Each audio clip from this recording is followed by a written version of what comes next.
Hoy hablaremos sobre la enfermedad cerebrovascular o SB.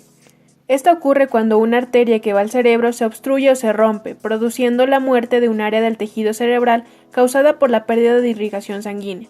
La SB se clasifica en lesiones isquémicas en un 80% que pueden ser focales o difusas, focales por obstrucción arterial o venosa y difusa por parada cardíaca, anoxia o hipoperfusión.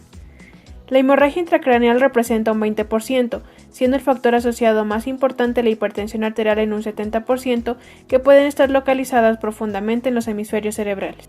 En lo que respecta a los factores de riesgo, pueden ser no modificables como la edad, sexo y etnia, y los factores modificables como hipertensión arterial, diabetes, aterosclerosis, obesidad, alcoholismo, tabaquismo y estrés. Dentro de las SB isquémicas tenemos al accidente isquémico transitorio que dura menos de 24 horas y es causado por isquemia focal del cerebro, médula o retina sin signos de infarto. El ictus o stroke dura más de 24 horas y el déficit es causado por infarto del cerebro, médula o retina y esto se evidencia en la neuroimagen.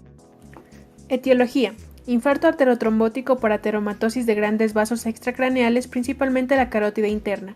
Infarto cardioembólico, causa más frecuente la fibrilación auricular, además de trombos murales y la enfermedad valvular. Infarto lacunar por arteriopatía de las pequeñas arterias perforantes. Infarto de causa inhabitual, que puede ser por causas hematológicas como hemoglobinopatía, síndrome de hiperviscosidad, policitemias, trombosis y tumores. Arteriopatía no arteriosclerótica como disección arterial, enfermedad de Moya-Moya.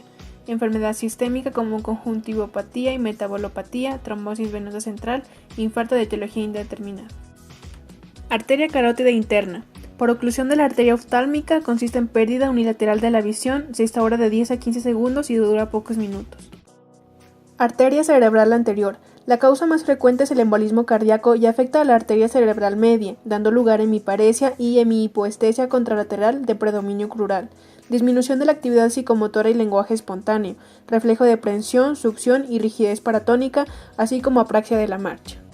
Arteria cerebral media. Es el síndrome vascular más frecuente y cursa con hemiparesia y hemihipoestesia contralateral, predominio faseobraquial, hemianopsia, desviación oculocefálica, afasia de Broca y Wernicke, asomatognosia, anosognosia y desorientación espacial. Arteria coroide anterior y posterior. Anterior cursa con hemiparesia, hemihipoestesia y hemianopsia contralateral. La posterior se origina por lesión del lóbulo occipital y cursa con hemianopsia contralateral.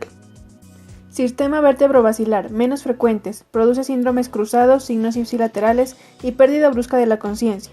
Infartos lacunares son ictus motor puro, sensitivo puro y sensitivo motor, ataxia hemiparesia y disartria mano torpe. Diagnóstico. La prueba diagnóstica inicial para todo infarto cerebral es la TAC de cráneo para descartar etiología isquémica o hemorrágica, así como para informar sobre la extensión de la lesión. Durante las primeras horas no se observa la lesión isquémica, pero sí signos indirectos como asimetría de surcos corticales por edema, desplazamiento de estructuras, aumento de densidad de la arteria cerebral media. Tratamiento en fase aguda. Medidas generales. Consiste en evitar hipertermias, hiperglucemias y elevación o descensos bruscos de la presión arterial. Fibrinolisis con RTPA. Permite la destrucción del trombo mediante un agente farmacológico como la alteplasa. Es útil para la oclusión de vasos de pequeño y gran calibre. El principal efecto secundario es la hemorragia local o sistémica y está indicado en ictus isquémico menor de 4 horas de instauración. También está indicada cuando haya ausencia de los criterios de exclusión como presencia de hemorragia en la TAC, clínica sugestiva de hemorragia subaracnoidea, déficit neurológico, presión arterial mayor de 185 a 110, glucosa sanguínea mayor de 400, hemorragia grave, traumatismo, entre otros. Trombectomía mecánica. Es la extracción mecánica del trombo mediante un procedimiento endovascular. Es útil en la oclusión de un vaso de gran calibre. Antiagregación. Está indicado cuando no ha recibido tratamiento repermeabilizador ni existe complicaciones hemorrágicas documentadas mediante neuroimagen. Profilaxis. Prevención primaria. Está enfocada a reducir la presión arterial, también tras un infarto agudo de miocardio y fibrilación auricular con anticoagulante oral. La prevención secundaria está indicada en patología vascular cerebral con origen en territorio carotídeo o vértebro-basilar y en patología vascular cardioembólica. Trombosis de senos venosos cerebrales. En un 20 a 40% se desconoce la causa. Un 15% se asocia con procesos sépticos, sistémicos o locales como la meningitis. La clínica es muy variada, va desde asintomático a cefalea o coma. Debuta con síndrome de hipertensión intracraneal, donde la cefalea es el síntoma más frecuente, seguido de un cuadro neurológico con crisis focales o generalizadas, hemiparesia, afectación de pares craneales y edema papilar a la exploración. Causado comúnmente por infección, embarazo, puerperio, deshidratación, anticoagulantes orales, coagulopatías, tumor y traumatismos, y poco frecuente causado por enfermedad inflamatoria intestinal, síndrome de Behçet, anticoagulante lúpico, abuso de drogas y síndromes paraneoplásicos.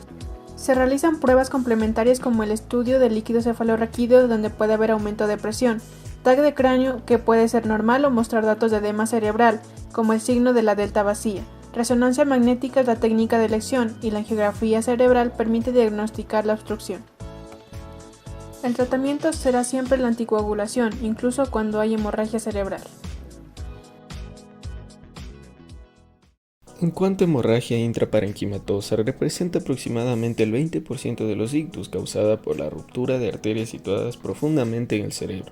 La clínica suele evolucionar en el transcurso de minutos y se presenta como un síndrome de hipertensión endocraneal, con cefalea intensa, vómitos en proyectil y el examen físico papiledema. La sintomatología neurológica depende de la localización y el tamaño de la hemorragia. En cuanto a etiología, tenemos la hemorragia intrahipertensiva, aneurismas arteriales, malformaciones arteriovenosas, vasculopatías, coagulopatías, hemorragia intratumoral y el abuso de drogas. Prueba diagnóstica de elección es la tomografía computarizada craneal. En la hemorragia intracerebral focal hipertensiva, las localizaciones más frecuentes son el putamen, tálamo, protuberancia cerebral. Las malformaciones vasculares se deben sospechar en pacientes jóvenes no hipertensos con hemorragias superficiales.